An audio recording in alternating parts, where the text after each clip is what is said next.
جب کسی شخص کا انتقال ہو اور جو قریب میں ہیں اس کو چاہیے کہ مرنے والے کی، فوت شدہ کی آنکھیں اگر کھلی ہیں تو وہ بند کر دے، منہ اگر کھلا رہ گیا ہے تو وہ بند کر دے، پاؤں سیدھے کر دے، ہاتھ سیدھے کر دے۔ جب کوئی فوت ہوتا ہے تو اس کی آنکھیں کیوں کھلی رہ جاتی ہیں؟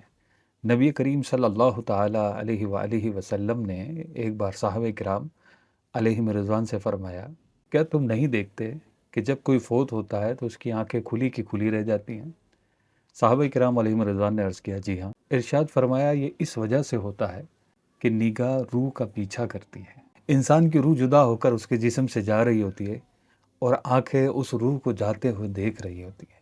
کیسا منظر ہوتا ہوگا۔ حضرت سیدنا حسین رضی اللہ تعالیٰ عنہ نے ارشاد فرمایا کہ مجھے یہ بات پہنچی ہے کہ جب انسان کا وقت آخر آتا ہے تو حضرت ملک موت علیہ السلام اس کی شہ رگ کو دباتے ہیں تو اس کی آنکھیں کھلی کی کھلی رہ جاتی ہیں اور وہ تکلیف کی شدت کی وجہ سے اپنے ارد گرد لوگوں سے غافل ہو جاتا ہے۔ تو جب انسان کی روح نکلتی ہے تو بتدریج نکلتی ہے اور آہستہ آہستہ آہستہ آہستہ پورے جسم کو چھوڑتی ہے اور بالآخر آنکھوں کو سب سے آخر میں موت آتی ہے۔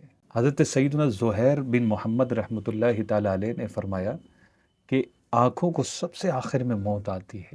عالم دنیا اور عالم برزخ چونکہ دونوں الگ الگ عالم ہیں اور ان دونوں کے کام الگ ہیں، تو کبھی بھی ایسا نہیں ہو سکتا کہ جو عالم دنیا میں ہو وہی بات عالم برزخ میں بھی ہو۔ تو جیسے اس دنیا میں اگر کوئی نابینا ہے تو اس کا مطلب یہ نہیں ہوگا کہ وہ عالم برزخ میں جا کر بھی نابینا ہو جائے۔ تو جیسے ایک بینا شخص، آنکھوں والا شخص حضرت ملک الموت علیہ السلام کو اور جہاں تک اس کی نظر جاتی ہے فرشتوں کو بوقت موت دیکھتا ہے، ایسے ہی نابینا شخص بھی یہ تمام معاملات کو دیکھ رہا ہوتا ہے۔ حضرت سیدنا اکرمہ رحمۃ اللہ تعالیٰ علیہ سے پوچھا گیا کہ کیا نابینا بھی حضرت سیدنا ملک الموت علیہ السلام کو دیکھتا ہے؟ انہوں نے فرمایا، جی ہاں۔ اللہ پاک ہم سب کا حامی اور ناصر ہو۔ انشاءاللہ ملتے ہیں اگلی ویڈیو میں۔